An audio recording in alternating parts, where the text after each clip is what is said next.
Diddy Combs, hip-hop mogul, billion-dollar brand, and now, convicted felon. But here's the twist. Diddy was acquitted of the biggest charges: racketeering, conspiracy, and sex trafficking. Yet he's still locked up, and prosecutors want him behind bars for longer than they first suggested. Today, I'm breaking down exactly what happened, why the case isn't over, the lawsuits he's launching from jail, and what's next as we head toward his October 3rd sentencing date. This is the full story of how one of music's most powerful men went from lavish parties to prison cells, and why the world is still debating his fate. In July 2025, a Manhattan federal jury delivered what many called a shocking split verdict. On one side, Diddy was acquitted of racketeering, conspiracy, and sex trafficking, the heaviest charges that carried decades in prison. The jury wasn't convinced prosecutors proved the existence of a criminal Combs enterprise running a sex trafficking scheme. On the other side, they convicted him on 2 counts under the Mann Act, a century-old law that makes it illegal to transport someone across state lines for prostitution. Each count carries up to 10 years in prison. And that's why, even with the headline charges gone, Diddy is still facing serious time. He's been denied bail, so he's waiting for sentencing behind bars. When the trial first wrapped, many legal experts thought Diddy was looking at around 4 to 5 years. But prosecutors have already told the judge, not so fast. They now argue the sentencing guidelines are substantially higher. That means they could ask for far more than 5 years. His lawyers? They're pushing back hard, saying a fair sentence would be closer to just 2 years. The tug-of-war over numbers will play out in sentencing memos filed over the coming weeks, leading up to October 3rd. That date is circled on every calendar in this case. To understand how we ended up here, you have to look back at a whirlwind timeline. November 2023, singer Cassie Ventura files a bombshell lawsuit accusing Diddy of abuse and coercion. It's settled within a day, but it opens the floodgates for more allegations. March 2024, federal agents raid Diddy's Los Angeles and Miami homes. Video of helicopters and armed officers storming his mansions goes viral. Late 2024, the Southern District of New York unseals its indictment.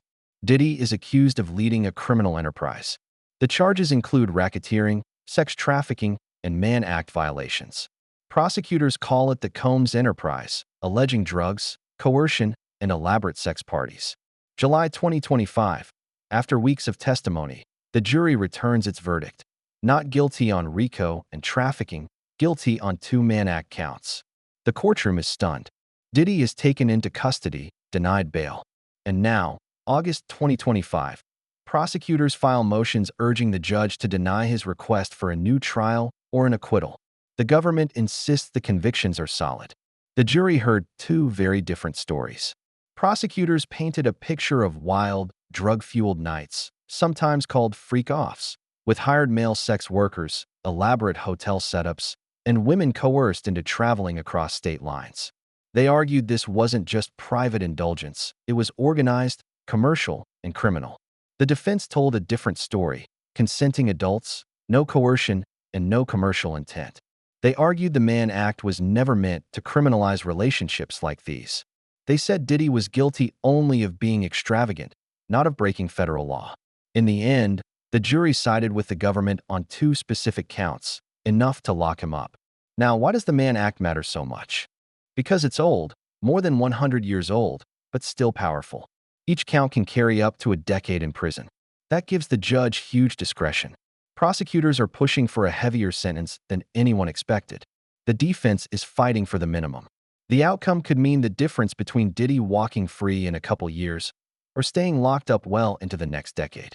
Even from jail, Diddy is fighting back. He's launched a wave of defamation lawsuits.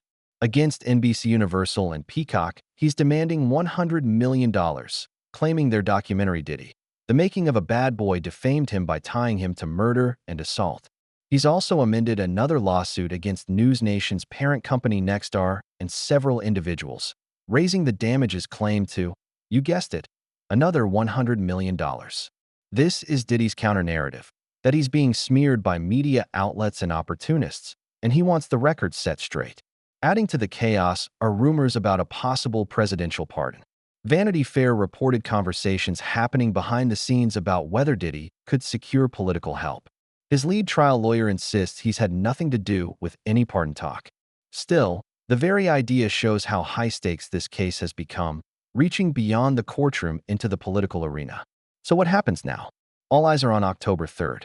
Before then, we'll see dueling sentencing memos, prosecutors pushing for more years, defense attorneys begging for less. The judge will also rule on Diddy's last-ditch bid for acquittal or a new trial, though prosecutors are confident it won't succeed. Meanwhile, the civil defamation cases keep grinding forward, meaning Diddy's legal wars are far from over. From mogul to inmate, from acquittals to convictions, from music charts to courtrooms, Diddy Combs is living one of the most dramatic falls in entertainment history. The only question now, when he finally walks out of prison, will it be in just a couple of years or a decade from now? Make sure you hit subscribe, because I'll be breaking down every twist in this story right up to his sentencing and beyond.